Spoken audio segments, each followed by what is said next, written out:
They sold her to a You look vampire worried. lord for It's late. We should $50,000, go. calling her Just a barren little and longer. worthless. Something's But not Lord right. Dorian Blackthorne discovered she carried the rarest bloodline in 400 years, capable of giving him the one thing immortals cannot have: a living heir. In 60 days, she would either birth a miracle or die trying. This is how a discarded waitress became the most powerful woman in the supernatural world. The neon sign outside the Nighthawk Diner flickered at 2:47 a.m., casting Here it is, nervous as shadows requested. across cracked Good. linoleum Let's see if it's that to had my seen taste. better decades. Be careful, it's very hot. Thalia Grayson Perfect. wiped down the counter for the third time that hour. Her movements automatic, efficient, empty. The rag smelled of bleach and broken promises. She was 28 years old and invisible.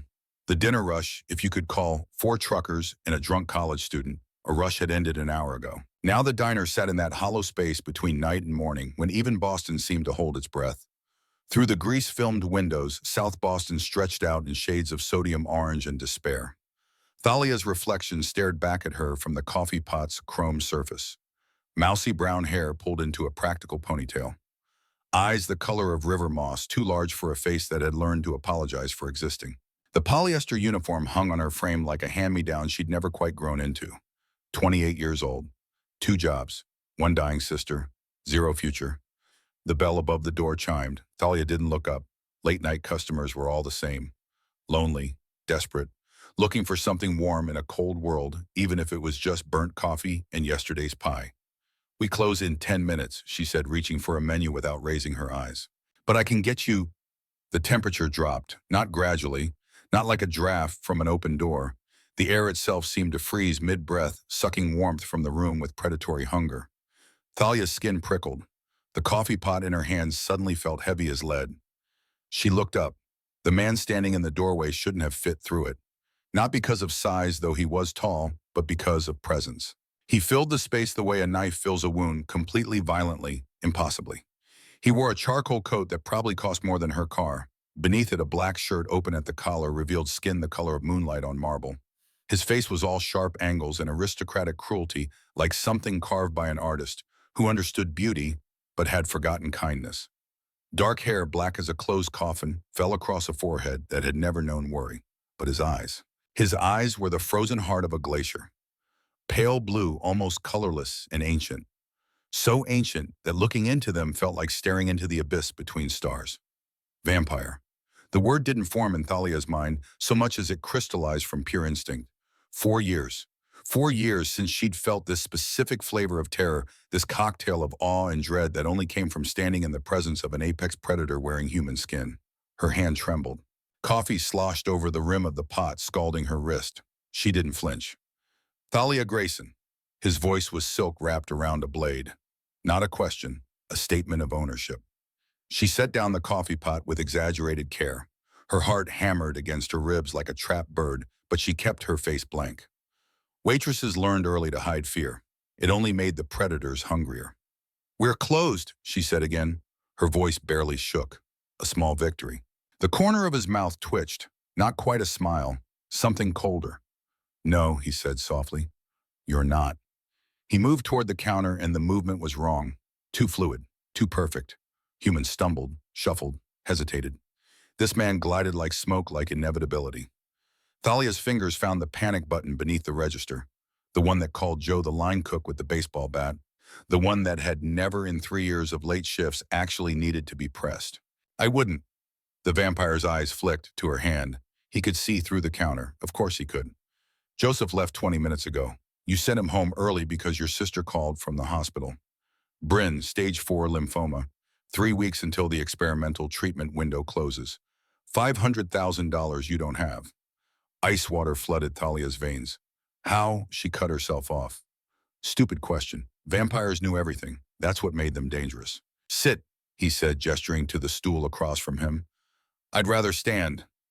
That wasn't a request. Their eyes locked. For a moment, just a moment, Thalia considered running. The back door was 15 feet away. She could be through it in seconds, into the alley, into the maze of South Boston's underbelly, where even vampires might lose her trail. But Bryn's face floated in her mind. Pale, thin, apologizing for being a burden with every labored breath. Thalia sat.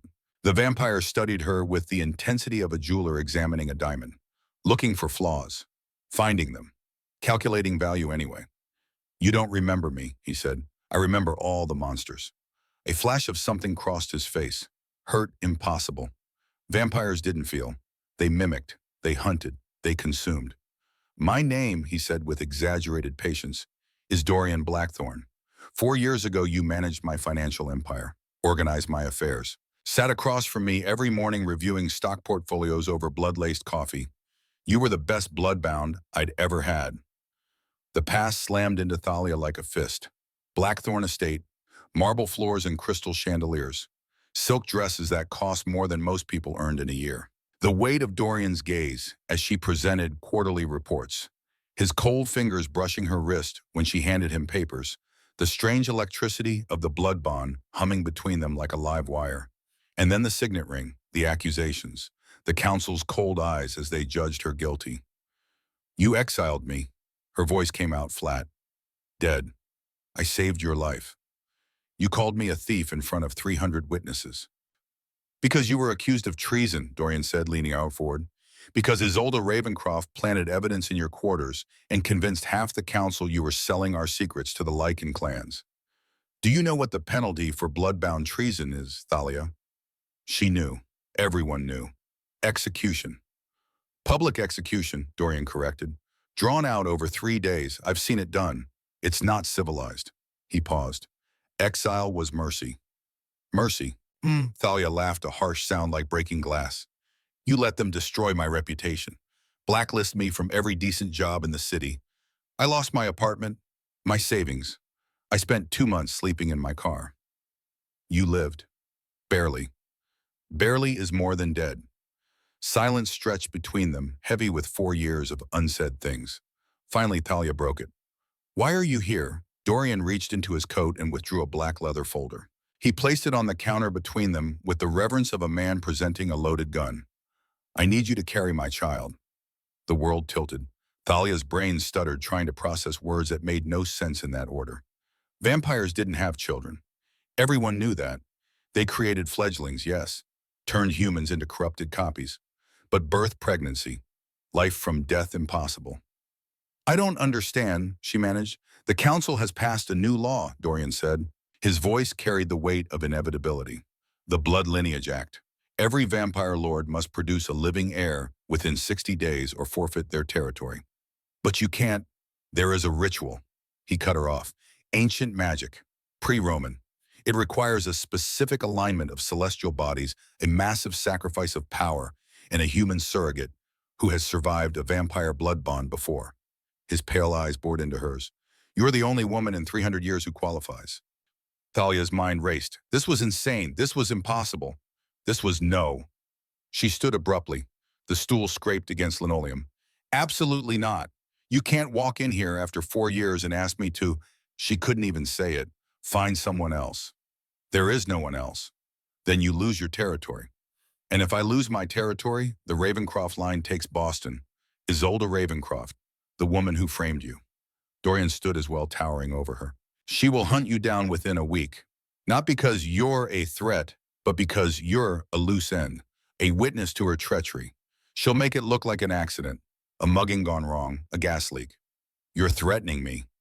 I'm offering you a choice, Dorian corrected. Carry my child for 60 days. In exchange, your sister receives the best cancer treatment money can buy. Zurich Institute of Medicine. Specialists who've cured cases worse than Bryn's. Full funding. Plus $10 million in restoration of your name. $10 million. The number hung in the air like a prayer.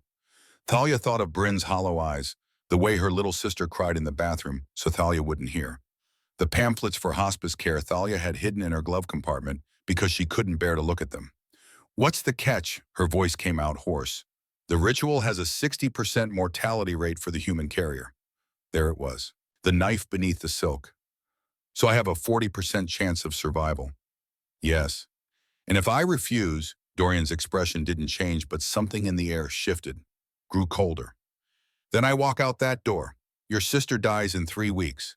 Isolde takes Boston in 60 days. And eventually, probably sooner than later, you die too. Quietly. Forgotten. Worthless. The word hit like a slap. Worthless. That's what her stepmother had called her when she'd refused to pay Thalia's college tuition. Worthless. What the loan officer had said when she tried to get money for Bryn's treatment. Worthless. What she saw in the mirror every morning when she put on this goddamn polyester uniform. But Dorian was still looking at her. Not with pity, not with contempt, with something else. Something that looked almost like, "Hope, why me?" Thalia whispered. "Really? Why me?"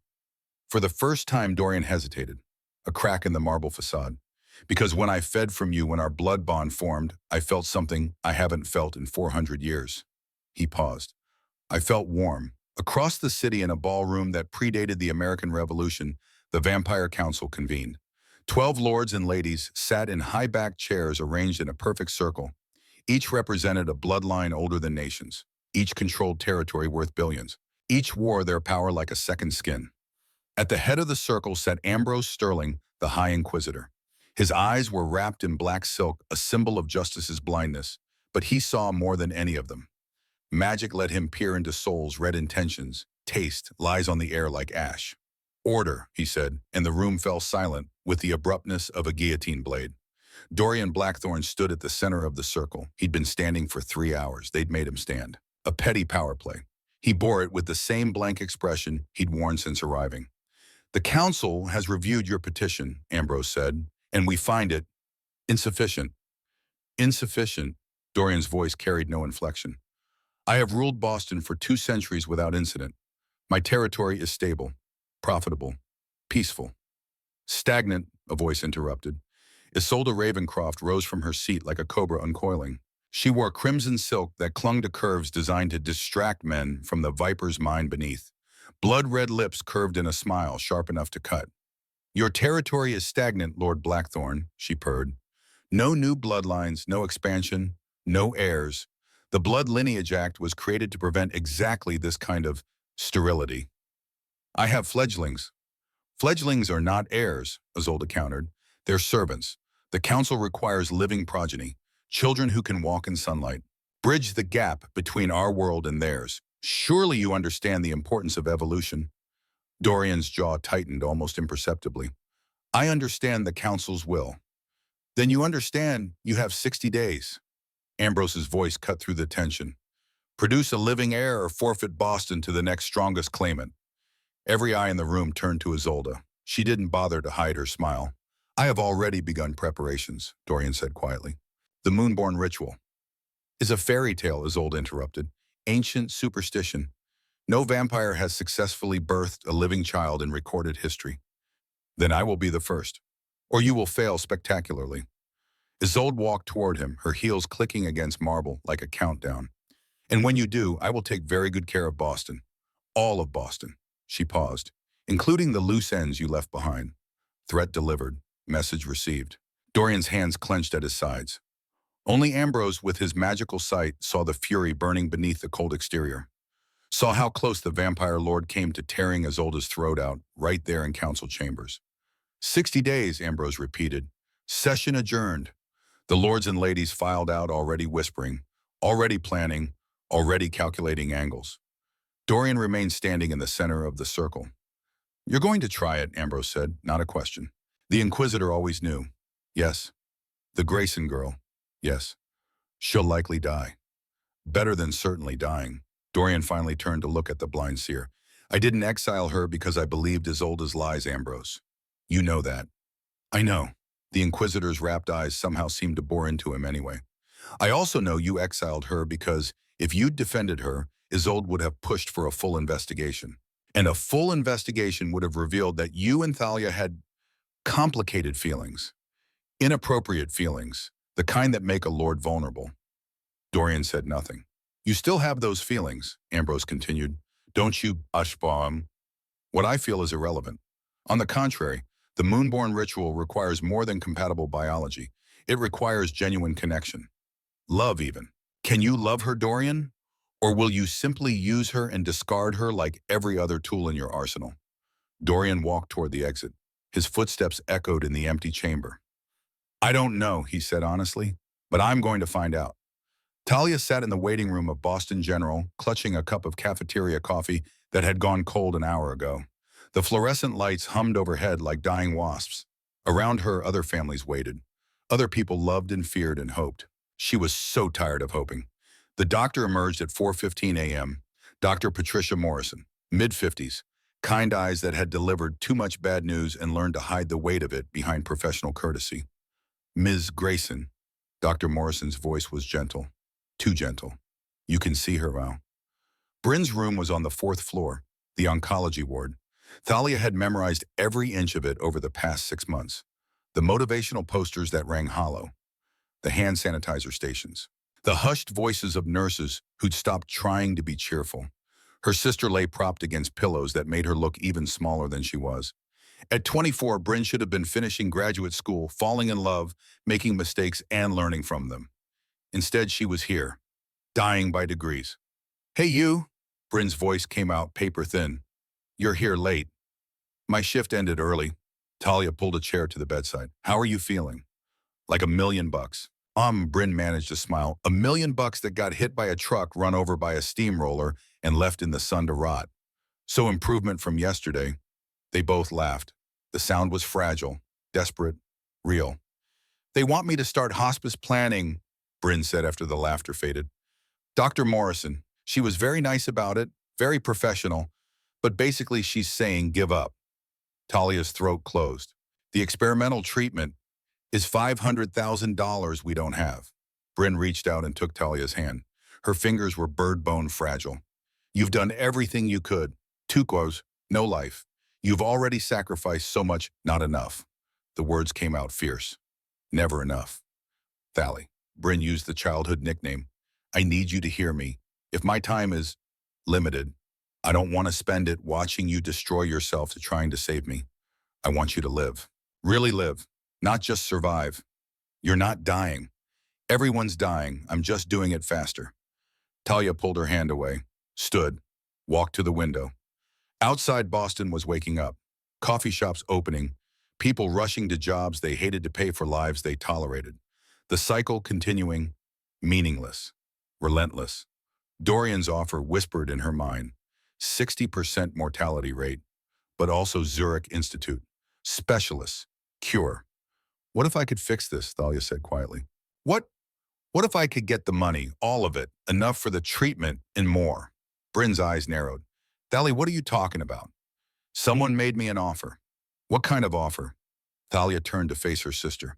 The kind that might kill me, but also the kind that would definitely save you.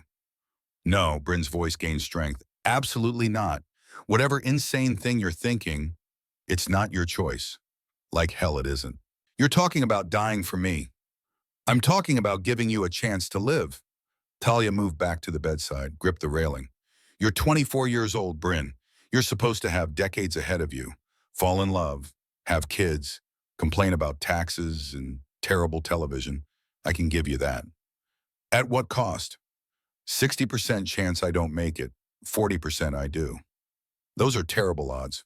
Better than your odds without treatment. Talia's eyes burned. Please, let me do this. Let me be worth something. Bryn stared at her sister, really looked at her, saw the desperation, the determination, the bone-deep need to matter. You're already worth everything, Bryn whispered. Don't you know that? Talia didn't answer. Couldn't, because the truth was she didn't.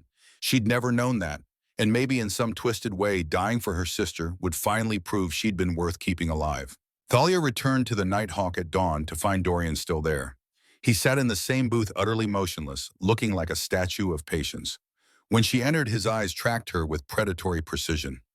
I need to see the contract, she said without preamble. Dorian slid the black leather folder across the table. Thalia sat, opened it, read. The document was written in archaic script, the kind lawyers use when they wanted to intimidate people into signing without reading. But Thalia had spent 5 years managing vampire contracts. She knew the language, knew the loopholes, knew where bodies were buried. She read every word. Article 1. The surrogate Thalia Grayson agrees to carry the progeny of Lord Dorian Blackthorne through completion of the Moonborn ritual. Article 2.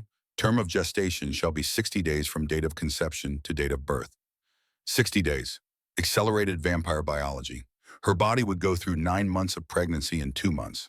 The thought made her stomach turn. Article 3. Upon successful live birth, the surrogate shall receive a complete medical treatment for Bryn Grayson including experimental protocols at Zurich Institute of Medicine, value not to exceed 2 million US dollars. B. Monetary compensation of 10 million US dollars. C. Restoration of reputation and status within vampire society. Immediate release from all bonds and obligations. Article 4. Should the surrogate perish during gestation or birth? Compensation detailed in Article 3 shall still be rendered to Bryn Grayson in full. Thalia's hands trembled. Even if she died, Bryn would be saved. There's a clause missing, she said. Dorian raised an eyebrow. Oh, what happens to the child after birth? The child remains with me, as my heir. No custody rights for me. You'll be free to leave. Live your life. The child is mine. Something in Thalia's chest tightened. She didn't know why. This was business, a transaction. Womb for rent. And yet, I want visitation rights written in. Dorian studied her. Why pataho? Because I'm not an incubator. If I'm risking my life to bring a child into this world, I deserve to know what happens to them.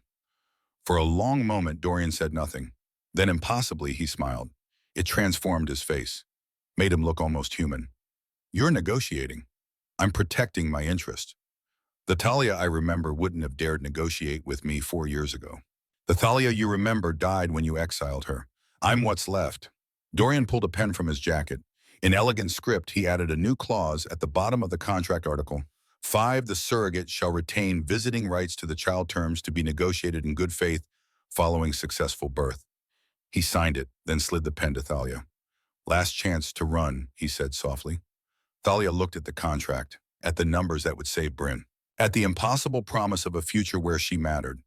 She picked up the pen, her hand hovered over the signature line. In her mind, she saw Bryn's face. Pale, hopeful, alive. She signed. The moment the ink dried, the paper flared with blue light. Magic sealed the contract, bound them together, made the impossible inevitable. What happens now? Thalia asked. Now, Dorian said, standing, you come with me. The Maybach that picked them up was black as a hearse and twice as silent. Thalia sat in the back seat, separated from Dorian by expensive leather and 4 years of history. Neither spoke. The silence felt like a living thing. Boston passed by the tinted windows. Morning commuters, coffee shops, normal people living normal lives. Thalia watched them with the detachment of an astronaut leaving Earth. She was crossing into another world now. No turning back. Blackthorn Estate sat on a cliff overlooking the Atlantic. The mansion was Gothic Revival architecture, all sharp angles and gargoyles designed to intimidate. It succeeded. The iron gates groaned open. The car glided up a circular driveway paved with stones that probably cost more than most houses. Thalia's reflection stared back at her from the car window. She looked small, insignificant, exactly as worthless as everyone had always said. The front door opened before they reached it. A man stood waiting. 60 years old, impeccably dressed in a butler's uniform that belonged in a Victorian novel. His face was carved from disapproval and duty in equal measure. Master Dorian, he said, bowing slightly. Then his eyes found Thalia. Something flickered across his expression. Surprise, pity, quickly hidden. And Miss Grayson, we did not expect to see you again. Hello, William, Thalia said quietly. William had been the one to escort her out the night of her exile. He'd looked at her with pity then, too. She'd hated him for it. Prepare the East Wing, Dorian ordered. Miss Grayson will be staying indefinitely. Of course, my lord. William's gaze lingered on Thalia. Shall I inform the staff? Tell them she is under my personal protection. Anyone who shows her disrespect answers to me. The threat hung in the air, cold and absolute. William bowed deeper. As you wish. Thalia followed Dorian through the grand foyer. The house was exactly as she remembered. Bullet, red, silent, oil paintings of dead blackthorns lined the walls, their eyes seeming to follow her. Judge her. Find her wanting. The East Wing was a series of connected rooms that probably cost more than most people earned in a lifetime. Bedroom with a 4-poster bed. Sitting room with furniture that looked like museum pieces. Bathroom with a tub big enough to drown in. You'll have everything you need, Dorian said from the doorway. Food, clothing, privacy. What about freedom? You signed the contract. I signed away my womb, not my autonomy. Dorian's expression hardened. The ritual is in 3 days. Until then, you stay here. The estate is warded, protected, safe. The moment you step outside, you become vulnerable. To what? To everyone who wants me to fail. He paused. Which is most of vampire society. Talia walked to the window.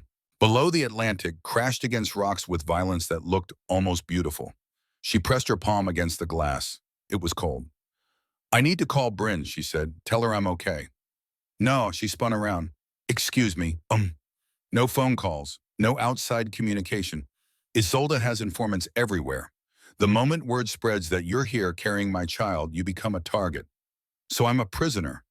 You're an investment I'm protecting. The words hit like a slap. Investment. Not a person, not a partner. Property. Thalia laughed. The sound was bitter. Of course. How stupid of me to think this was anything other than a business transaction.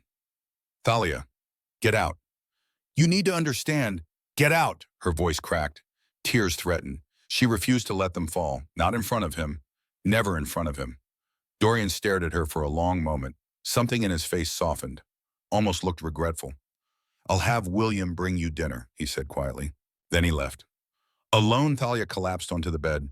The silk sheets smelled like money and loneliness. She curled into herself, hugging her knees to her chest, and finally let the tears come.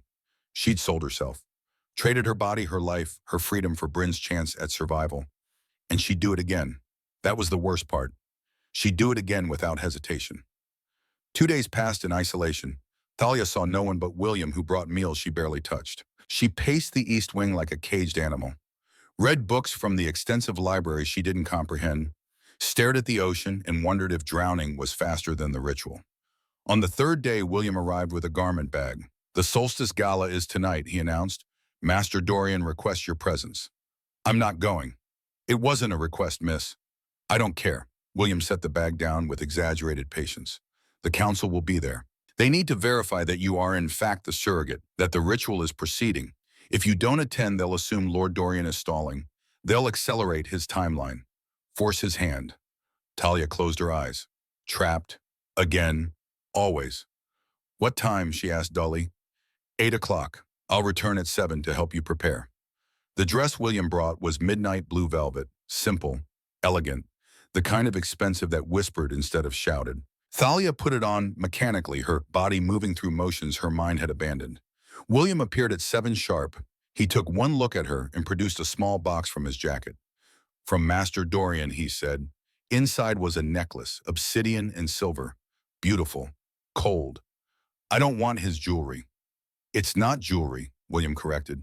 It's a ward, protection magic. Anyone who tries to harm you while wearing it will suffer consequences. Talia picked up the necklace. The obsidian felt warm against her palm. Alive.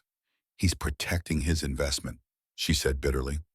William's expression softened slightly. Perhaps he's protecting someone he once cared for very deeply. Their eyes met. He exiled me, Thalia whispered. He saved your life, William replied. Sometimes, Miss Grayson, those are the same thing. The ballroom of Blackthorn Estate could have housed a cathedral. Crystal chandeliers hung from vaulted ceilings like frozen tears. Vampires in formal wear circulated like beautiful predators at a watering hole. The air hummed with power and barely concealed violence. Thalia stood at the top of the grand staircase, one hand on the marble banister, the other pressed against her stomach. Below, hundreds of immortal eyes turned toward her, assessed her, found her wanting. Dorian appeared at her side. He wore black formal wear that made him look like death's most elegant emissary. When he offered his arm, she hesitated.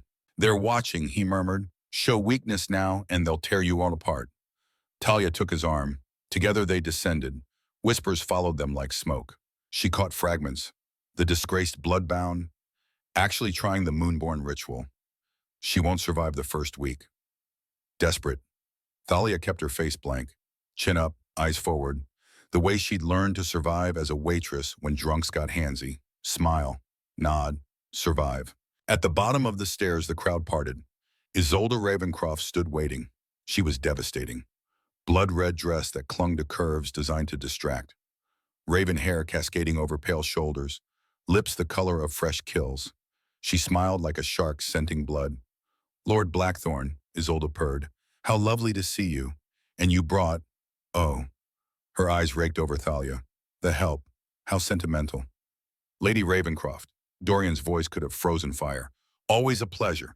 Was it? Isolde circled them slowly. I heard rumors you were attempting the impossible, trying to produce an heir through, what was it, ancient magic fairy tale nonsense. She stopped directly in front of Thalia. Using this, the contempt in that single word was absolute. Thalia met her gaze, held it. I'm not a this, she said quietly. I'm a person. Are you? Isolde laughed, a sound like breaking glass. Last time you were here, you were a thief, caught red-handed stealing from your master. And now you're back as his broodmare. One wonders which position is more degrading. Heat flooded Thalia's face.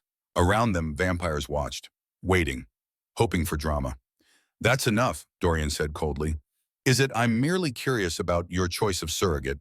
Surely there were more suitable candidates. Isolde's smile sharpened.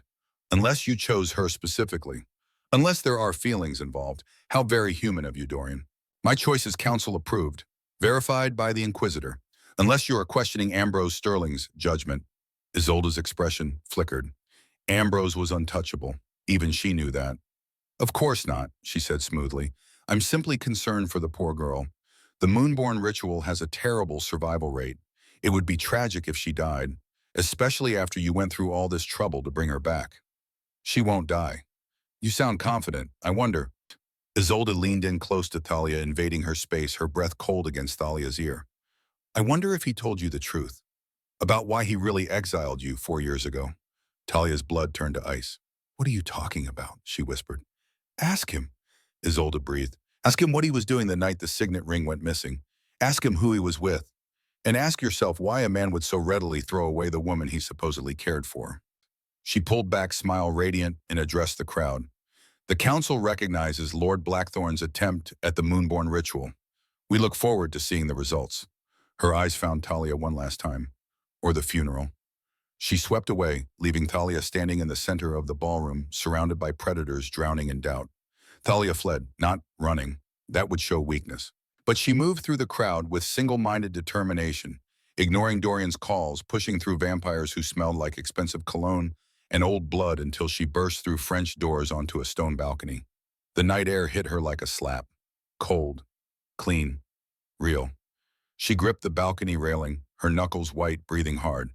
Below, the ocean crashed against rocks. The sound was almost peaceful. Almost. Quite the performance in there. Thalia spun.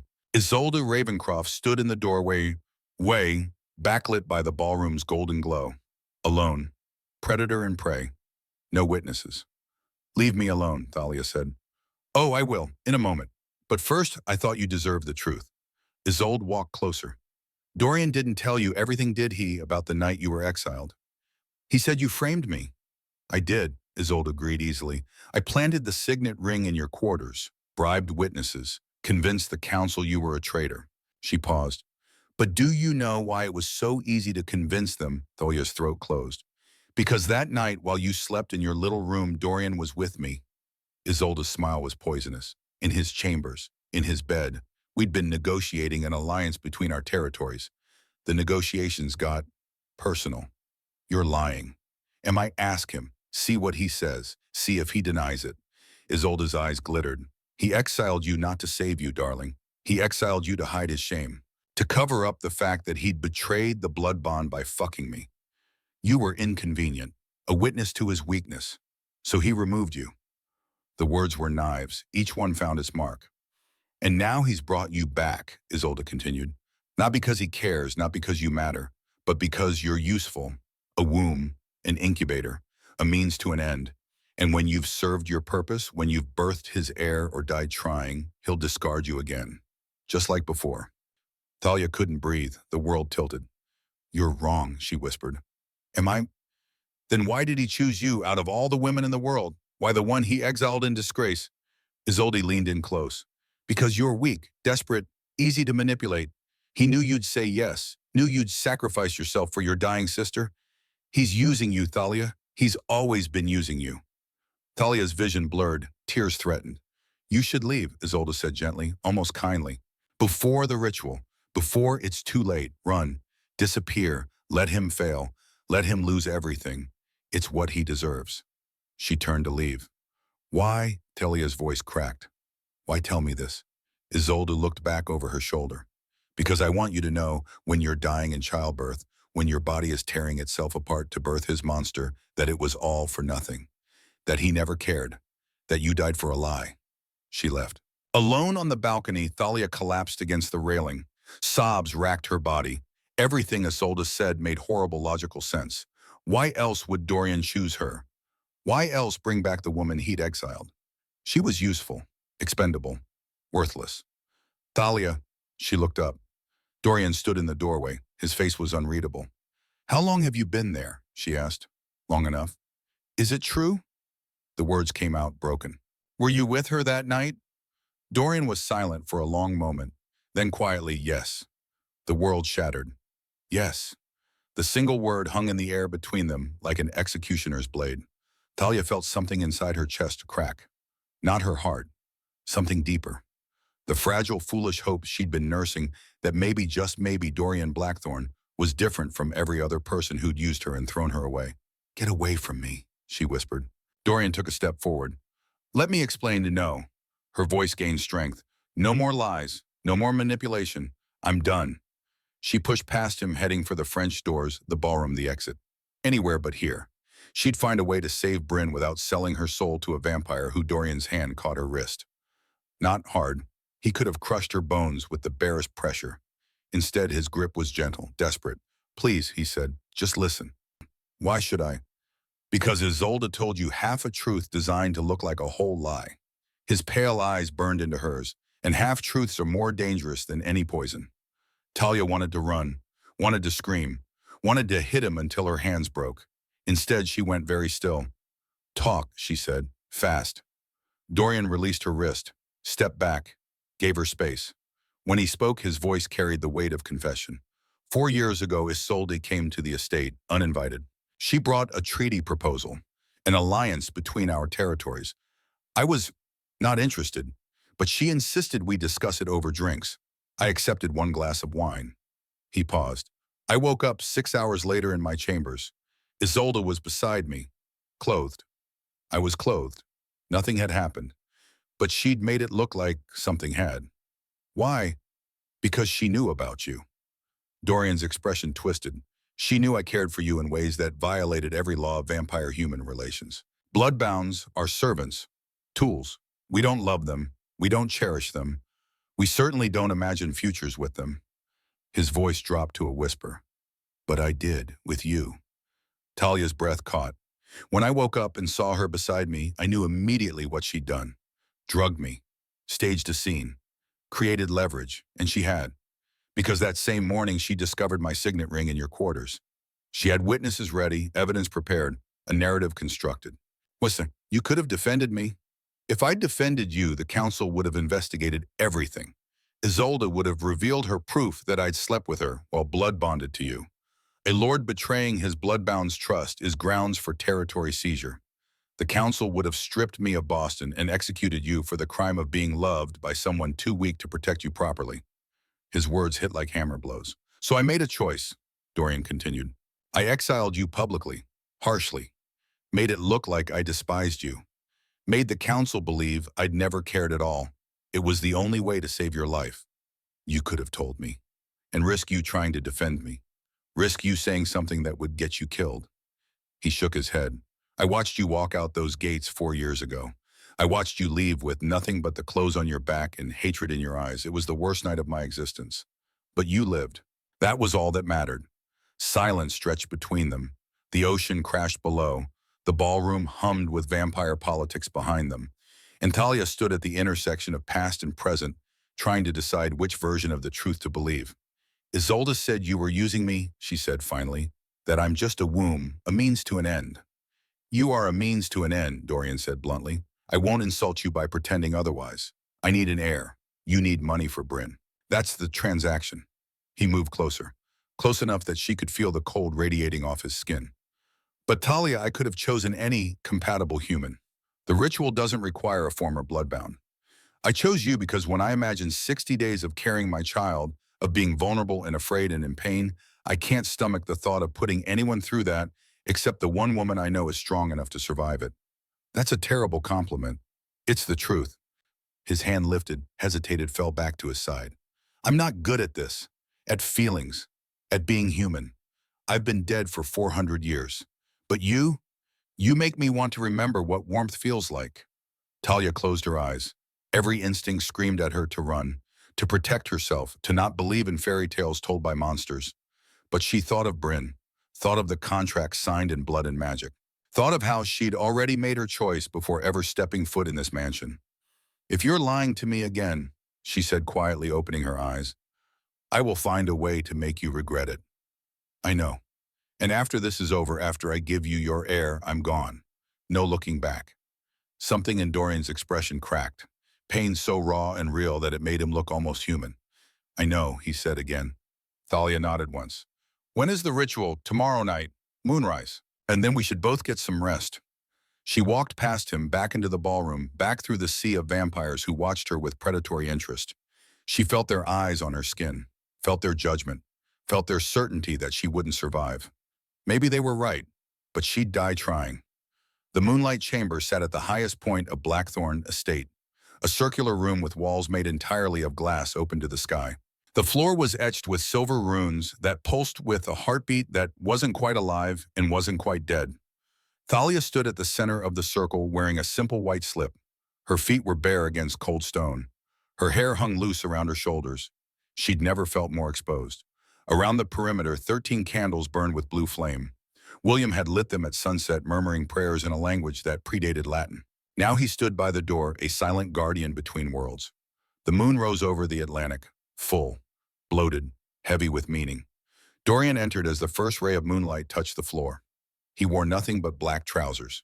His torso was a landscape of pale muscle and old scars, evidence of battles fought before Thalia's grandparents were born. In his hand, he carried a silver goblet. Last chance, he said. You can still walk away. No, Talia replied, I can't. The pain will be, I know. You could die. I know that too.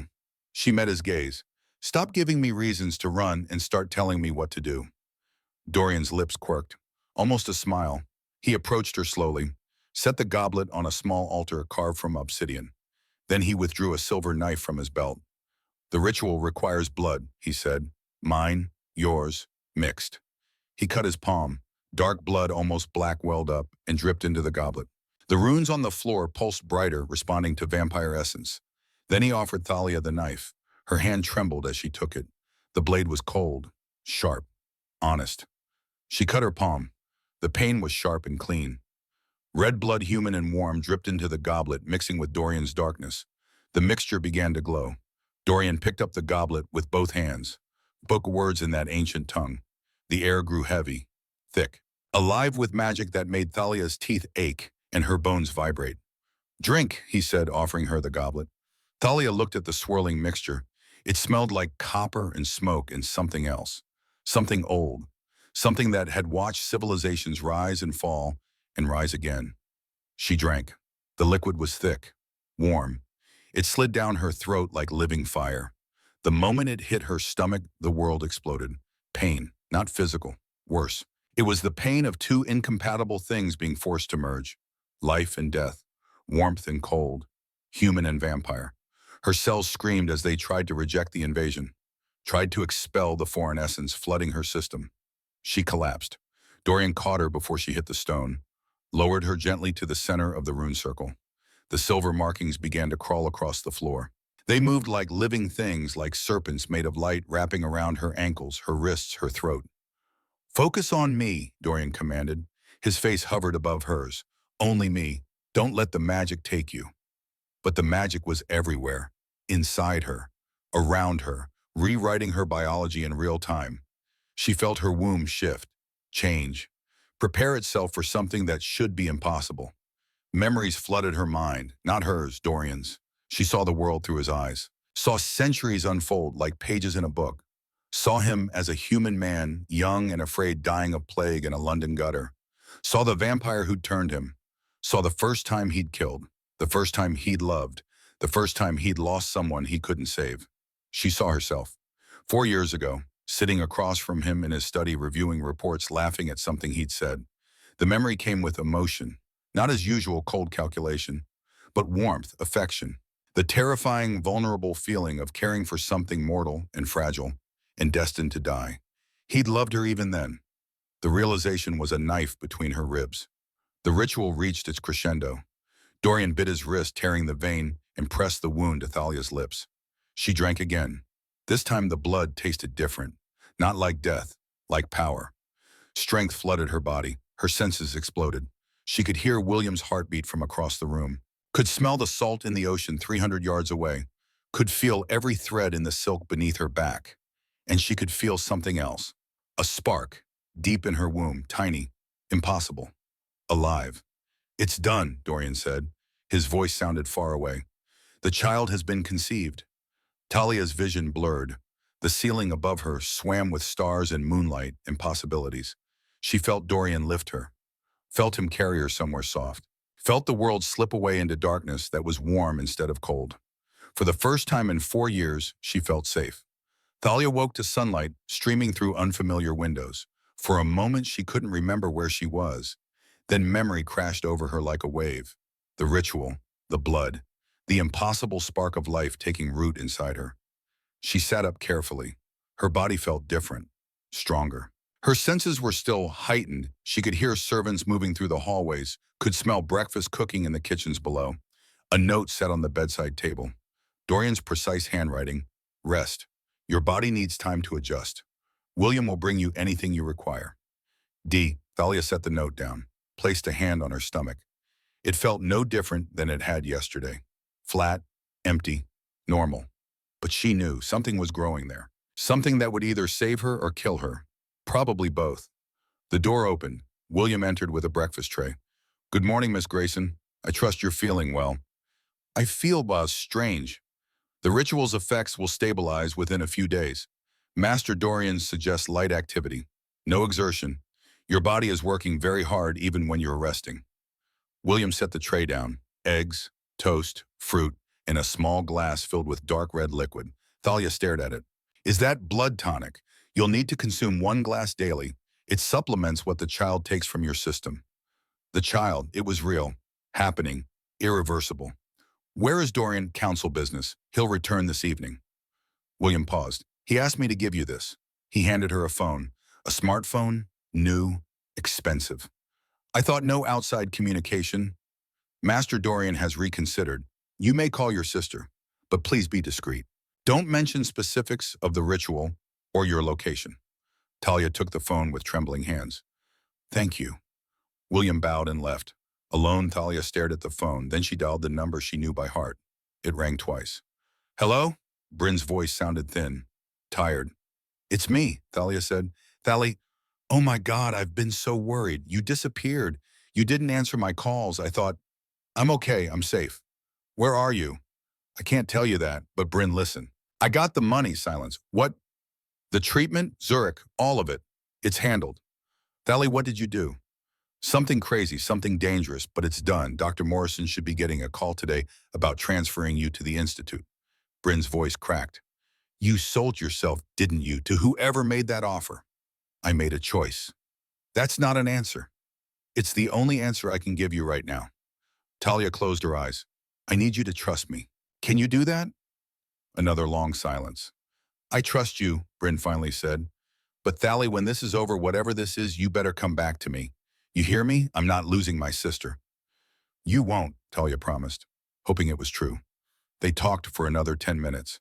Bryn told her about the new nurse who couldn't find a vein, about the terrible hospital food, about the book club she'd started with other patients, normal things, human things. When they hung up, Thalia felt lighter and heavier because she'd just promised something she might not be able to keep. 1 week passed in strange domesticity. Thalia's body changed rapidly. By day 3, she could no longer stomach normal food. Everything tasted like ash and regret. William prepared blood-rare steaks and iron supplements. She forced them down. By day 5, she started showing, just slightly, a firmness to her lower abdomen that hadn't been there before. Vampire pregnancy accelerated everything. 2 months would feel like 9. By day 7, Dorian requested her presence in his study. The room was exactly as she remembered. Floor-to-ceiling bookshelves, a massive mahogany desk, the smell of old leather and older secrets. Dorian stood by the window silhouetted against morning light. He turned when she entered. "How are you feeling?" he asked. "Like I'm being consumed from the inside out." "That's normal." "Nothing about this is normal." A ghost of a smile touched his lips. Fair point. He gestured to a chair. Sit, please. We need to discuss something. Talia sat.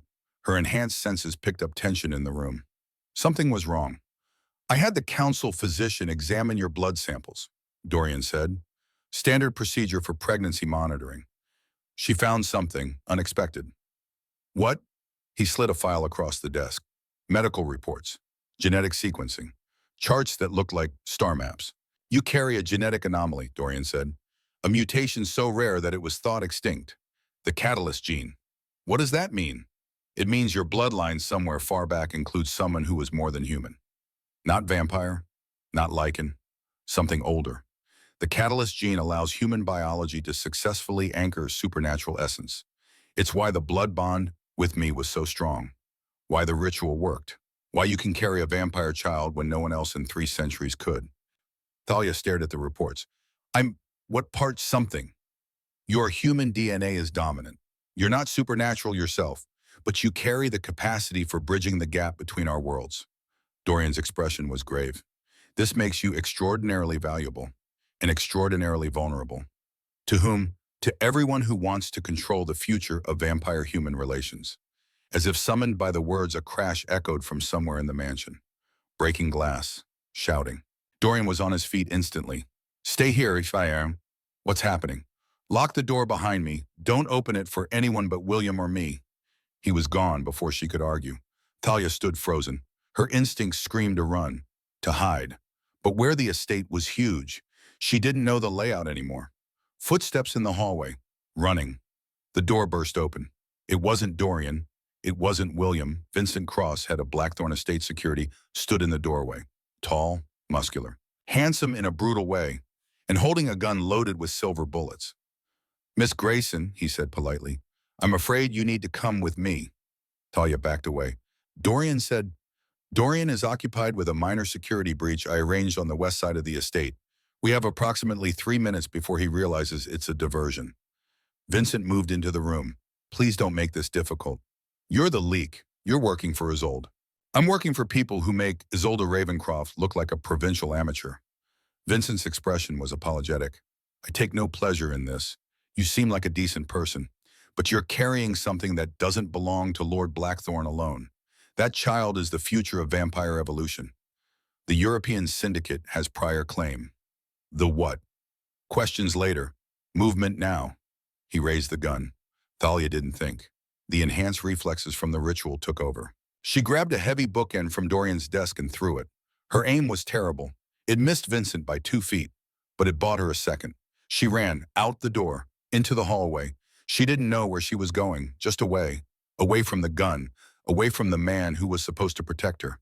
Vincent's footsteps pounded behind her. Faster. He was trained, professional. She was a waitress with supernatural pregnancy hormones.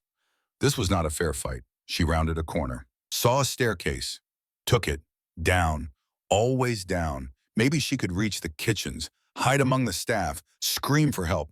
She made it 2 floors before Vincent caught her. His hand closed around her arm, spun her around, slammed her against the wall with enough force to knock the air from her lungs.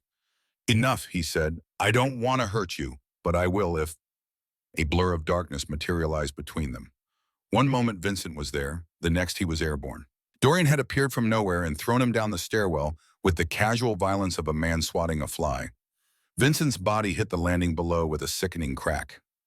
Dorian turned to Thalia. His eyes were completely black. No iris, no pupil, just void. Are you hurt? His voice was barely recognizable, a monster wearing her protector's skin. I'm okay. He pulled her against his chest. His heart didn't beat, but she felt something else. A vibration. Fury held barely in check. He touched you, Dorian said. Each word precise, controlled, terrifying. He put his hands on you while you're carrying my child. Dorian, Shazam, Arwen. Stay here. He descended the stairs, each footfall deliberate. Thalia watched from above as he reached Vincent's broken body. The head of security tried to crawl away. Dorian stepped on his leg. The bone cracked like kindling. Vincent screamed. Who sent you? Dorian's voice was silk over razors. Go to hell. Wrong answer. Dorian crouched, grabbed Vincent's hand, started bending fingers backward one at a time. Methodical, patient, each snap punctuated by Vincent's shrieks. European, syndicate, Vincent gasped. They've been planning this for years, plant operatives in American territories. Wait for the right moment. You creating a living heir. That's the moment. Why control if American vampires can have daywalkers, biological children will dominate. Europe can't allow that. They want the child to study, replicate, or destroy. Dorian's expression didn't change. How many others in my household?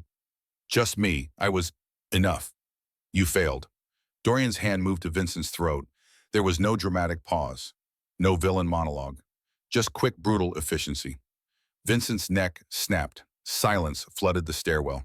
Dorian stood, wiped his hands on his trousers as if brushing off dust. Then he looked up at Talia. The black in his eyes receded slowly. Color returned. Humanity, or the vampire approximation of it, seeped back in. I'm sorry you had to see that, he said quietly. Talia descended the stairs on shaking legs. She'd seen violence before, lived in rough neighborhoods, witnessed bar fights and domestic disputes. But this was different. This was surgical, professional.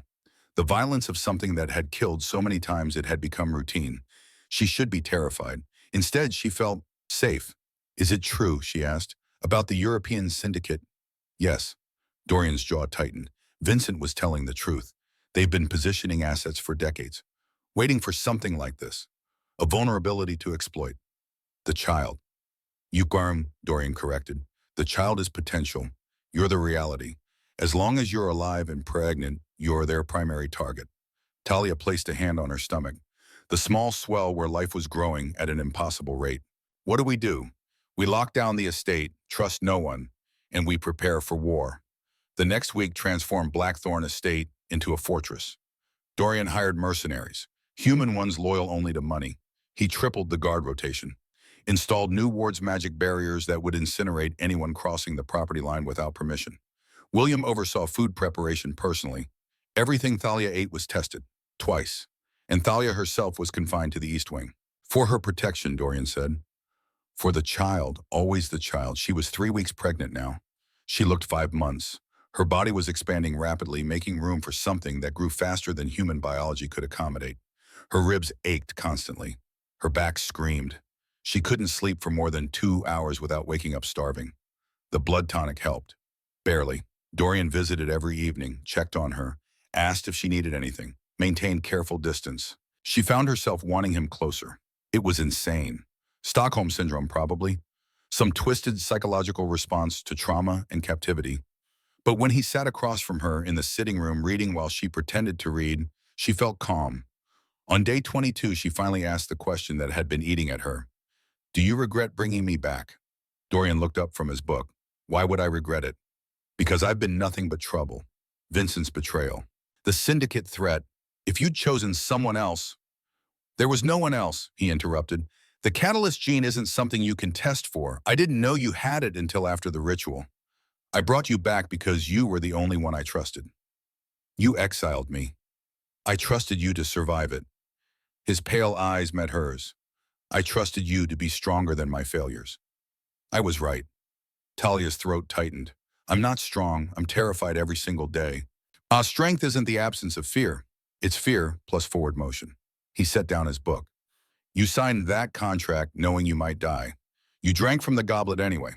You're carrying a child that's slowly consuming your life force, and you haven't once asked to terminate the pregnancy. If that's not strength, I don't know what is. I'm doing it for Bryn. You're doing it for you too, Dorian said gently, whether you admit it or not. Before she could respond, a wave of pain hit her. Sharp, sudden, centering in her womb. She gasped, doubled over. Dorian was beside her instantly. What's wrong? It hurts. Something's... Another wave. Stronger. The child inside her was moving, kicking, but impossibly hard, like being punched from the inside. Call the physician, Dorian barked at William, who'd appeared in the doorway. The doctor arrived within minutes. Doctora Helena Frost, ancient vampire, renowned medical expert. She examined Thalia with clinical efficiency. The child is reacting to stress, Dr. Frost announced. Probably the mother's elevated cortisol levels. The fetus is developing defensive responses already. Quite remarkable. Is she in danger? Dorian demanded. Not immediate danger, but her blood pressure is too high. She needs rest, calm, and the doctor hesitated. What? She needs to feed from you, directly. The room went silent. Absolutely not, Dorian said. The child is taking too much from her system. She's deteriorating faster than expected. The blood tonic isn't enough. She needs fresh vampire essence from the father. It's the only way to stabilize both of them. Talia's vision blurred. The pain was getting worse, spreading. Her whole body felt like it was tearing apart. Dorian, she gasped. Please. He looked at her, really looked. Saw the pallor of her skin, the shadows under her eyes, the trembling in her hands. It will reactivate the blood bond, he said quietly. Completely. You'll feel everything I feel. See my thoughts. It's invasive.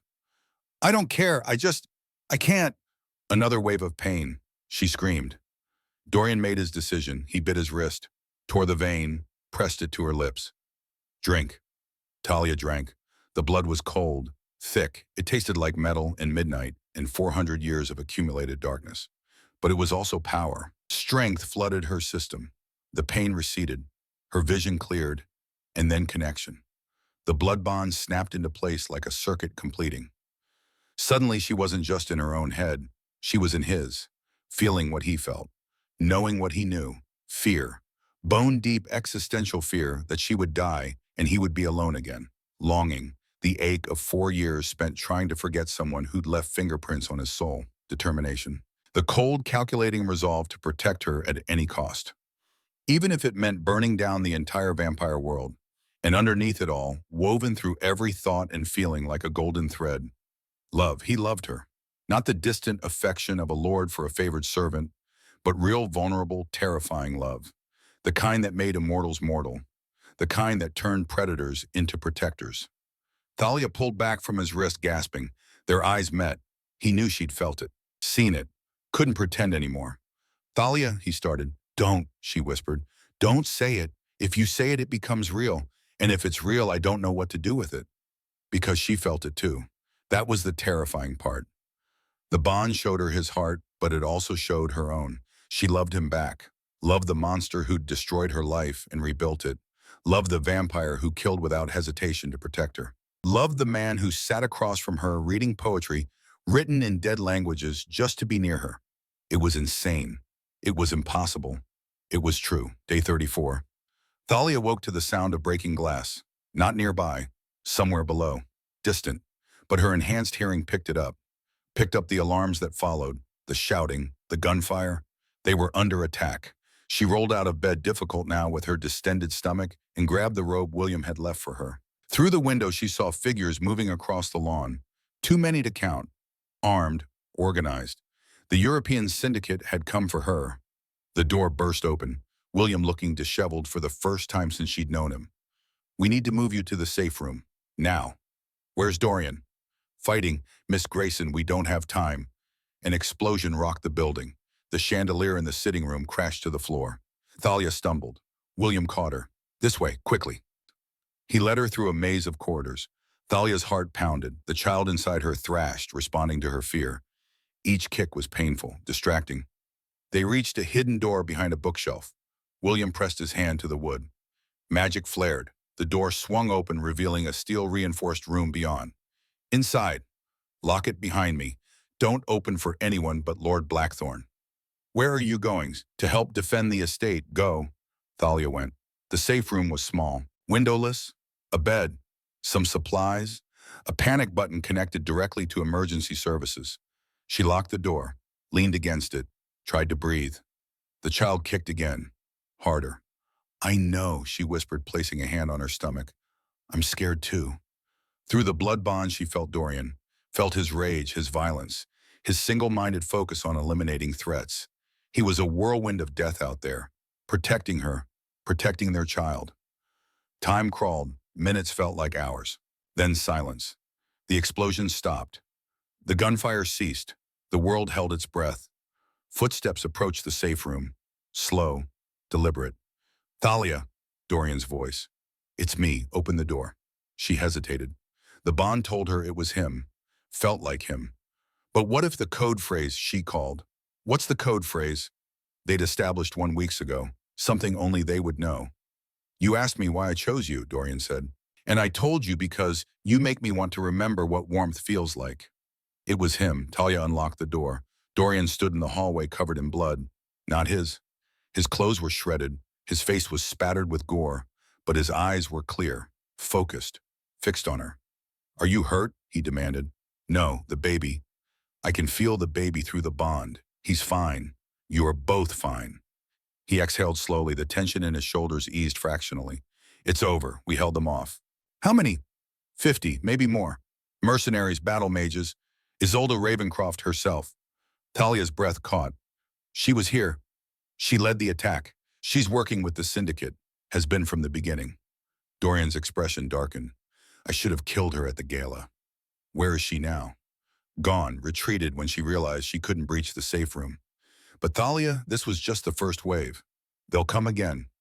Better prepared, more determined. What do we do? Dorian stepped into the safe room, closed the door behind him. In the small space, he seemed larger than life. Dangerous, beautiful. Hers. We accelerate the timeline, he said. The baby is developing faster than expected.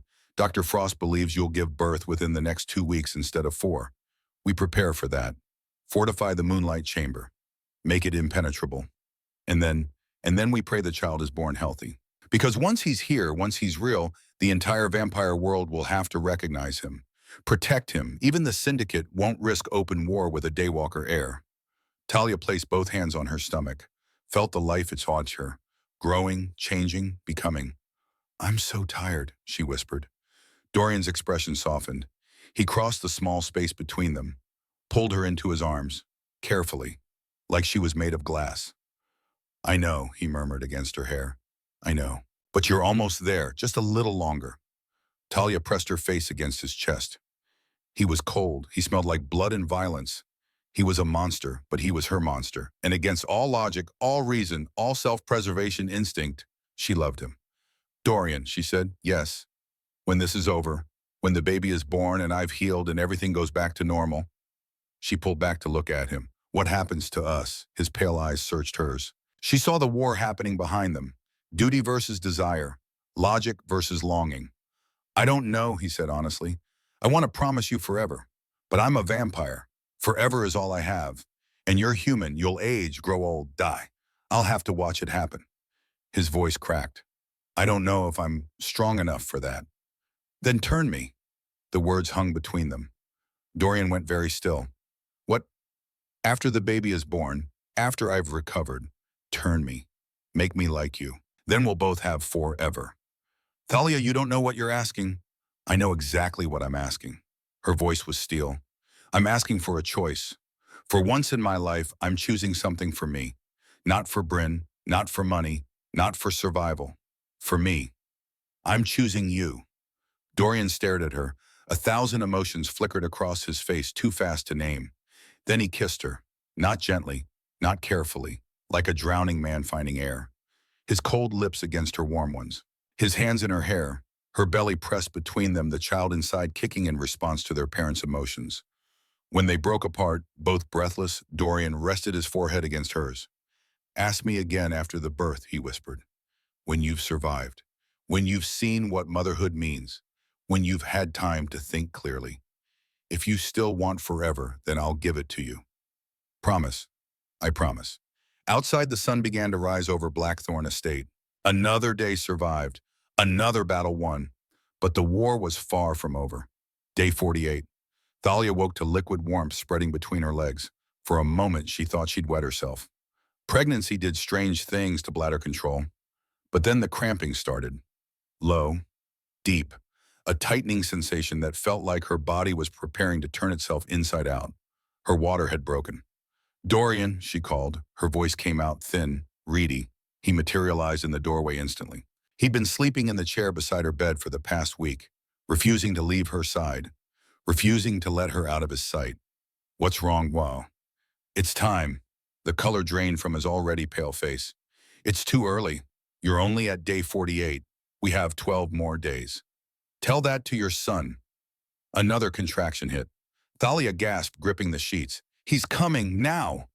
Dorian moved with the swift efficiency of someone who'd survived 4 centuries by making fast decisions. He scooped her into his arms. carried her through hallways that blurred past. Upstairs, higher, always higher, to the moonlight chamber. The room where life and death had merged once before, where they would merge again. William was already there lighting the blue candles. Dr. Frost arrived moments later, her medical bag in hand, her expression carved from professional calm. "Lay her in the center," the doctor ordered. Dorian placed Thalia on the rune-etched floor as gently as a man handling nitroglycerin. The silver markings began to glow, responding to the life about to enter the world. "Contractions?" Dr. Frost asked, examining Thalia with quick, efficient hands. "Every 2 minutes," Thalia panted. "Getting closer. You're at 7 centimeters. This is happening fast, too fast." The doctor looked at Dorian. "The child is pushing to be born. His vampire biology is accelerating the process. Her human body can't keep up. When she hits transition, it's going to be... I don't care how bad it is." Thalia's voice cut through the clinical assessment. "I'm not dying. Not before I see him. Not before I hold him." Dr. Frost's ancient eyes softened slightly. "Then fight, girl. Fight harder than you've ever fought for anything." Another contraction. Stronger. Thalia screamed. The pain was beyond anything she'd imagined. It felt like being torn apart from the inside. Like her body was a shell too small for what it contained. The child inside her pushed, demanded, took. Through the blood bond, she felt Dorian's panic, his helplessness. For the first time in 400 years, he was facing something he couldn't kill, couldn't control, couldn't fix. He could only watch. "I need to push," Thalia gasped. "Not yet. You're not fully dilated." "I don't care. I need to." Another wave crashed over her. Her back arched. Her fingers clawed at the stone floor. And then above the sound of her own agony, she heard something else. Explosions. Gunfire. Screaming. Dorian's head snapped toward the glass walls. In the distance, fires bloomed across the estate grounds.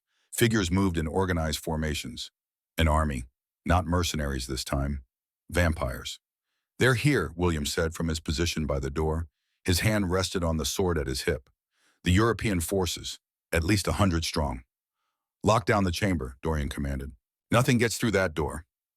"My lord, you can't fight them alone." "I won't be alone." Dorian looked at the dozen mercenary guards positioned around the perimeter, human soldiers who'd proven their loyalty with blood. "We hold this room. Nothing else matters." Talia grabbed his hand. Her grip was weak, trembling. "Don't leave me." "I'm not leaving. I'm right here." He pressed his forehead to hers. "I'm right here." The chamber doors shuddered. Someone was trying to break through. Magic flared. The wards Dorian had placed were holding. "But for how long?" 8 centimeters, Dr. Frost announced. "Almost there." Almost. But almost didn't matter if the doors broke before the baby was born. The assault on the moonlight chamber was systematic, professional, terrifying. European battle mages hammered at the wards with spells that made the air shimmer and crack. Vampire warriors threw themselves at the reinforced doors with the kind of suicidal determination that came from following orders backed by absolute authority. Inside, Dorian stood at the threshold, a wall of darkness between his vulnerable family and the world that wanted to destroy them. When the first ward shattered, 3 vampires burst through. Dorian killed them before they took 2 steps.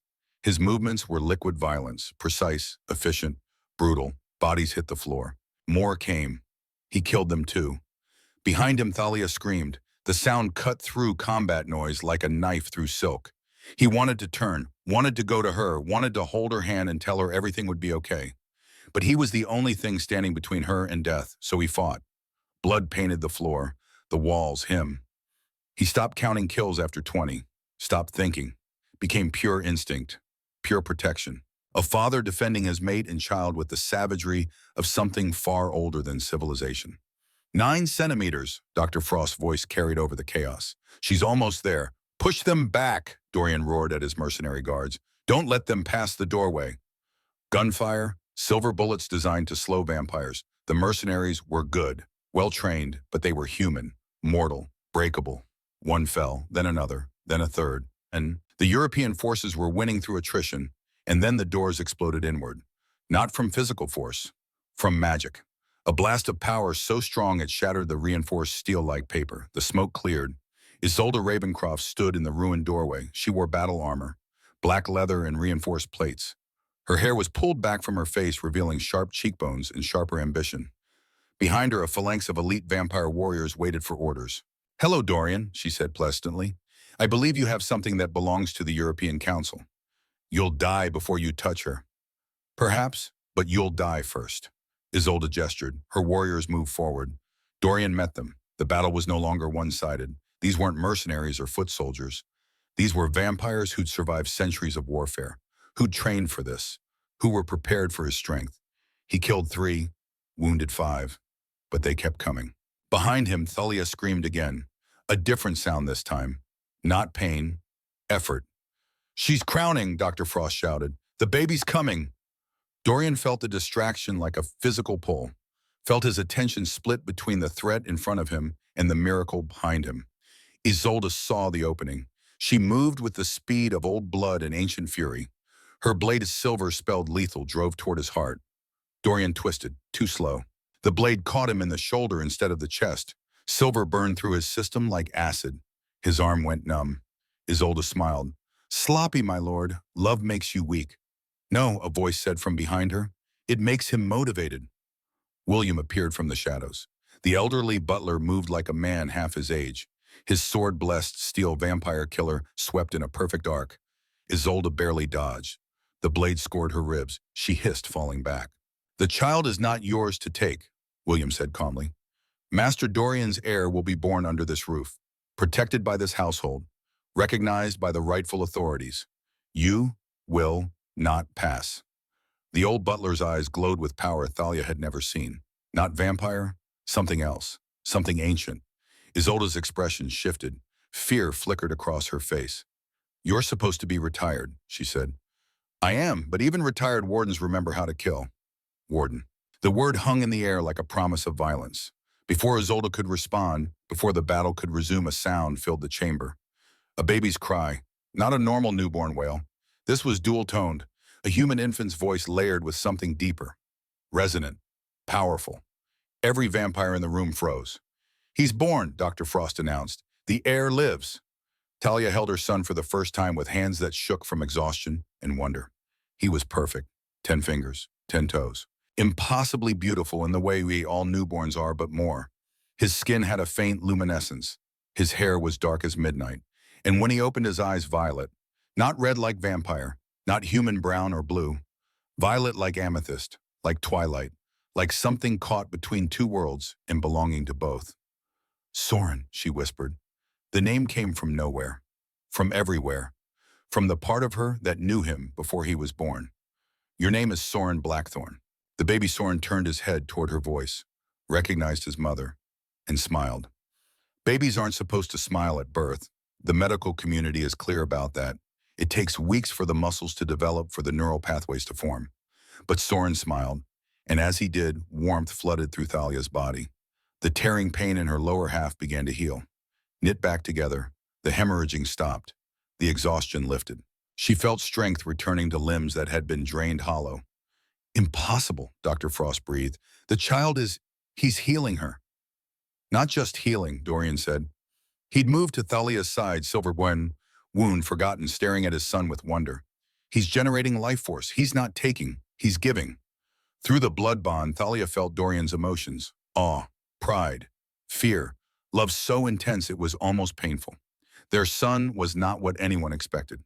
Give me the child. Isolde's voice cut through the moment. She stood 20 feet away, surrounded by her warriors covered in blood. But her eyes were fixed on Soren with the intensity of a starving predator. By order of the European High Council, that infant is property of the Syndicate. He will come with us. No, Thalia said. Her voice was steady, clear, absolute. He's my son, and you'll take him over my dead body. That can be arranged. Isolde raised her hand. Her warriors moved forward. Dorian placed himself between them and Thalia. You'll have to go through me first. With pleasure. The warriors charged, and Soren cried. Not upset, not frightened. This was different. A sound of pure power, of instinct responding to threat. The air in the chamber exploded with violet light.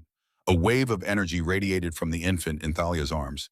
It moved like a physical force, like a tsunami made of magic and biology and something far older than either. It hit the attacking vampires, and they changed. Their skin lost its unnatural pallor. Their fangs retracted. Their eyes, formerly predatory, ancient, inhuman, suddenly looked mortal, confused, afraid. They'd been turned back, not into fledglings, into humans. What they were before being transformed, before becoming undead. 50% of Isolde's forces collapsed, not dead, but powerless, mortal, vulnerable. What did you do? Isolde's voice was shrill, panicked. She looked at her hands. They were aging before her eyes, lines appearing. Liver spots blooming, her lustrous hair dulling to gray.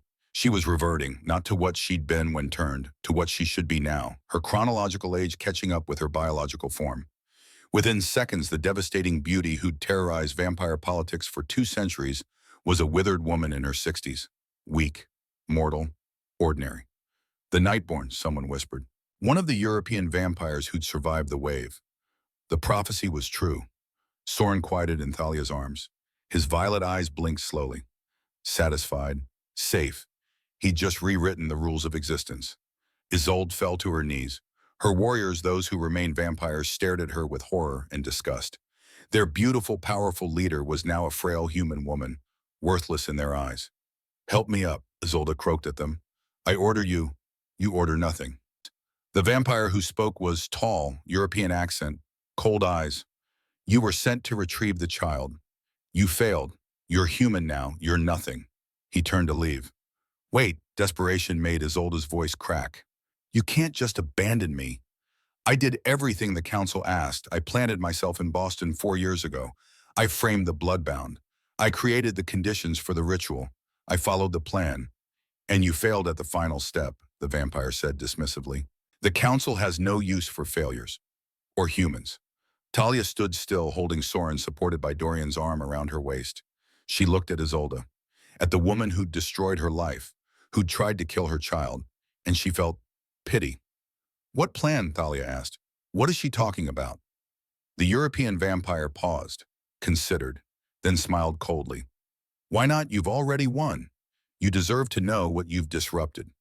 He gestured at Isolde. Tell them. Tell them what the European High Council has been planning for 50 years. Isolde's weathered face twisted with hatred and resignation. The catalyst gene, she spat. We've known about it for decades. Knew that eventually someone with active expression would surface. We placed operatives in every major American territory, waiting, watching. For what? Dorian demanded. For you to get desperate enough to try the Moonborn ritual. The council knew about the Primarch curse. They created it 400 years ago, planted it in the Blackthorn bloodline like a time bomb, waiting for the moment when you'd be forced to produce an heir. The revelation hit like a physical blow. You cursed my family. The council cursed your family. I was just the instrument.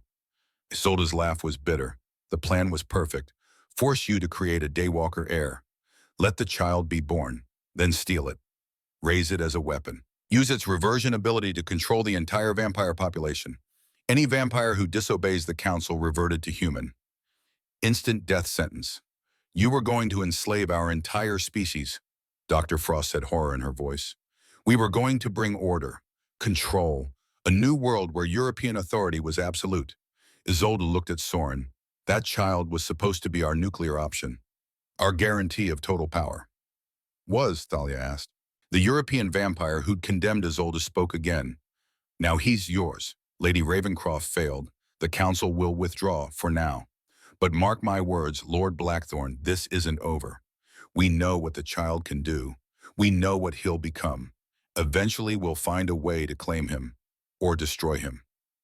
Then you'll die trying, Dorian said softly. Lethally. The vampire smiled without warmth. We'll see. He gestured to his remaining forces. They withdrew, stepping over human bodies, their former comrades, without a second glance, leaving Isolde alone on the floor of the moonlight chamber. She looked up at Talia with eyes full of venom. You think you've won? You're human, mortal. In 60 years you'll be dead, and he'll still be here. Still vampire, still eternal. He'll watch you age, watch you wither, watch you die, and then he'll find someone new, someone younger, someone who can give him more children. You're just the first. The prototype. You mean nothing. Talia walked toward her, each step measured, calm. She stopped directly in front of the woman who'd ruined her life and smiled. You're wrong, Thalia said quietly. I'm not just the first, I'm the only one with the catalyst gene, the only one who can bear Daywalker children. The only one who survived the ritual. And after I recover, Dorian will turn me. I'll have eternity too. Though you have maybe 20 years left. As a human, powerless, forgotten. Alone, she turned to Dorian. What's the punishment for treason against a vampire lord? Execution, Dorian said, traditionally. But she's human now, Thalia pointed out. Your laws don't apply to humans. No, they don't. So what do we do with her? Dorian studied Isolde with the expression of a man considering garbage disposal options. We let her live, he said finally, as a human. Strip her of titles, wealth, connections. Let her experience the poverty and powerlessness she inflicted on others. Let her die slowly. Forgotten. Irrelevant. It was crueler than death. Isolde's face crumpled. You can't. Get her out of my sight, Dorian ordered William. Find her a room, in the servants' quarters. She can work off her crimes, scrubbing floors, cleaning toilets, being useful for once in her miserable existence. William bowed, grabbed Isolde by the arm, dragged her away despite her protests. Silence filled the chamber. Thalia looked down at Soren, at the baby who'd just rewritten reality, who'd saved her life, who'd destroyed their enemies with nothing but instinct and love. We did it, she whispered. Dorian pulled her close, careful of the infant between them. You did it, he corrected. You survived, you fought, you brought him into this world despite everything trying to stop you. We make a good team. The best. Soren yawned, a tiny perfect baby yawn. As if saving his parents from centuries-old conspiracies was exhausting work. Thalia laughed. The sound was relief and joy and exhaustion, all mixed together. They were alive. They'd won. 3 days later, Dorian called an emergency session of the Vampire Council. Thalia stood at his side, holding Soren as they entered the great chamber where vampire lords had deliberated for centuries. She wore a gown of midnight blue. Simple. Elegant. The obsidian necklace at her throat marked her as protected, as claimed. The 12 lords and ladies sat in their high-backed chairs watching with expressions ranging from curiosity to calculation to outright hostility. Ambrose Sterling, the High Inquisitor, sat at the head of the circle. His blindfolded eyes somehow seemed to track their movement. The council recognizes Lord Dorian Blackthorne, Ambrose said formally, and his companion. My wife, Dorian corrected coldly. Lady Thalia Blackthorne, legally married under both human and vampire law, mother of my heir, carrier of the catalyst gene. Show her the respect she's earned or answer to me. The threat hung in the air like a blade. Of course, Ambrose said smoothly. Forgive the oversight. Lady Blackthorne, you are most welcome. Thalia inclined her head, said nothing, let her presence speak. You called this session, Ambrose continued. Explain. Dorian stepped forward. 3 days ago, my estate was attacked by European forces led by Isolde Ravencroft. They came to steal my newborn son. They failed. In the process, my son Soren Blackthorne revealed an ability that changes everything. He gestured. Dr. Frost stepped forward, carrying documentation. Medical reports, genetic analyses, video recordings of the reversion wave. Soren possesses the power to revert vampires to their original human state, Dr. Frost announced. The transformation is permanent, irreversible. He is in essence a biological counter to vampirism itself. The chamber erupted, vampires shouting, arguing, denying. The implications were too vast, too terrifying. Ambrose raised his hand. Silence fell. You claim the child is a weapon against our kind. Not a weapon, Thalia spoke for the first time. Her voice was clear, strong. A balance. Soren doesn't attack unprovoked. He responds to threats, to danger. Those European vampires who attacked us half were reverted. The half that showed aggression. The others, those who stood back, who showed restraint, remained untouched. So the child judges. One of the lords stood, an ancient vampire with a French accent. Decides who deserves to remain immortal. He's a baby, Thalia said flatly. He doesn't decide anything. He reacts, instinctively. If you threaten his family, you lose your immortality. If you leave us alone, you keep it. It's very simple. Nothing about this is simple, another lord argued. That child is a threat to every vampire on Earth. That child, Dorian's voice cracked like a whip, is under my protection. Under council law recognized as legitimate heir protected by territory rights. Anyone who threatens him violates the accords and will be dealt with accordingly. By you, the French vampire scoffed. One lord against the world. By me, Ambrose Sterling said quietly. Everyone turned to the Inquisitor. He stood, removed his blindfold. Revealed eyes that had been wrapped for 300 years. Eyes that could see lies, read souls, judge truth. Eyes that were no longer milky white. They were clear, perfect, violet tinged. 3 days ago I visited Blackthorn Estate, Ambrose said. I examined the child, and he changed me, healed the damage done by dark magic centuries ago, restored my sight. He looked directly at Thalia, not through violence, through touch, through mercy, through the simple act of being held by an old vampire who'd forgotten what innocence looked like. He turned to address the council. I have seen the future in this child's eyes, and it is not darkness, it is dawn. He represents evolution, the next step for our kind. Those who accept him will thrive. Those who reject him, Ambrose's expression hardened, will find themselves on the wrong side of history. What are you proposing? The French vampire demanded. I propose we recognize Boston as an independent sanctum, self-governing, outside council authority. Lord Blackthorn and Lady Blackthorn will raise their son as they see fit, and in exchange they will not unleash his power against us. That's extortion. That's survival. Ambrose looked around the circle. The European Council tried to control the future. They failed. We can learn from their mistake, or repeat it. Choose wisely. Silence. Then one by one the lords and ladies stood, bowed their heads, acknowledged the new reality. Boston was free. Soren was recognized. And Thalia, former waitress, discarded blood-bound, worthless woman, stood in the Vampire Council chambers as Lady Blackthorn. Equal, powerful, vindicated. 1 year later, Thalia stood in the moonlight chamber once more, the same room where Soren had been conceived, where he'd been born. But tonight was different. Tonight she chose. Dorian stood before her, silver knife in hand. Around them, candles burned with that same blue flame. William waited by the door. Dr. Frost stood ready with medical supplies. But this wasn't a ritual forced by circumstance. This was a transformation chosen freely. Last chance, Dorian said softly. You can still keep your mortality. Thalia smiled. She wore a simple white dress. Her hair hung loose around her shoulders. She looked exactly as she had a year ago, but she was different, stronger, a mother, a wife. A woman who'd walked through fire and emerged golden. She touched her throat, felt her pulse beating strong and human. For the last time. I choose forever, she said, with you, with Soren, with our family. Dorian's hand trembled slightly as he lifted the knife.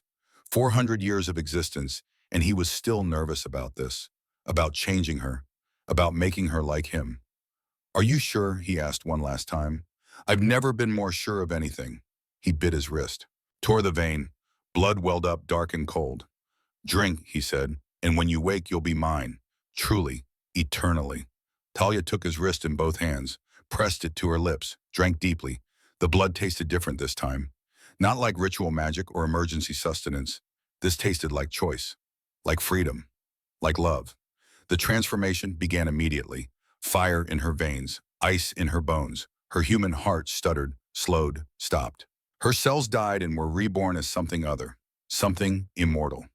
She collapsed into Dorian's arms. He lowered her gently to the floor, brushed hair from her face, watched as the change took hold. Her skin grew paler, more luminous.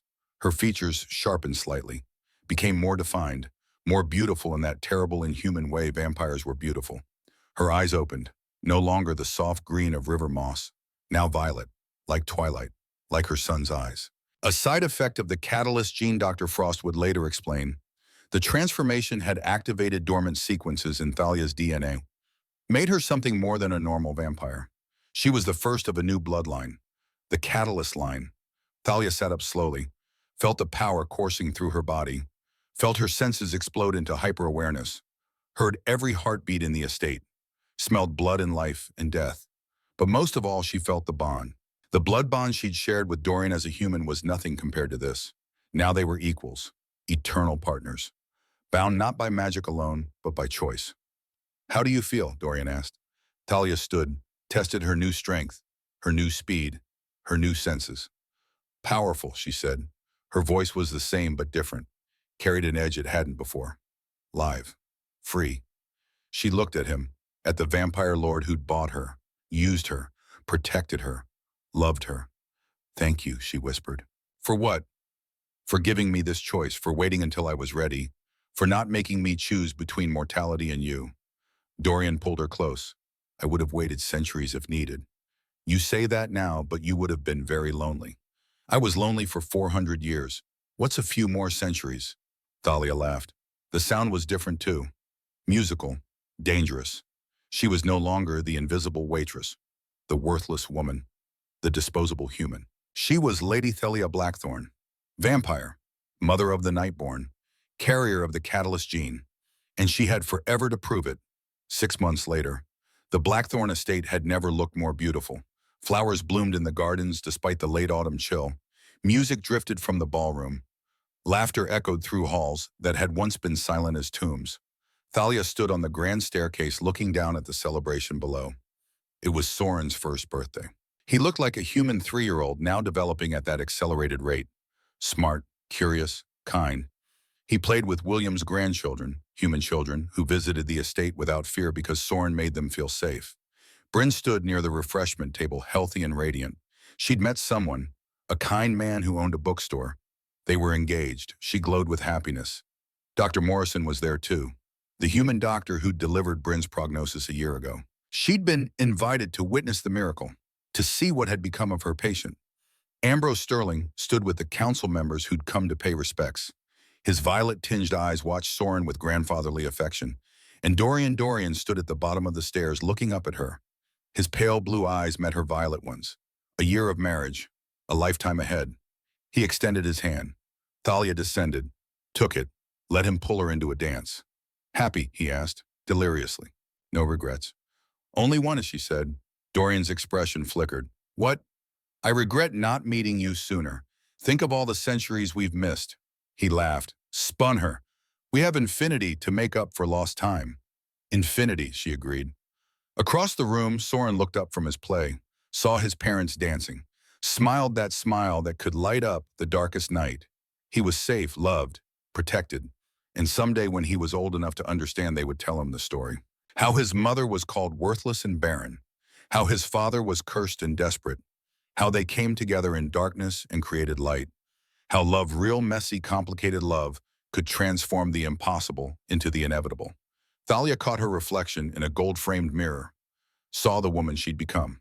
Not invisible, not worthless, not discarded, powerful, eternal, chosen. She thought of the girl she'd been, wiping down counters in a greasy diner, wearing polyester uniforms, apologizing for existing. That girl was gone. In her place stood a queen, and the world would never call her worthless again.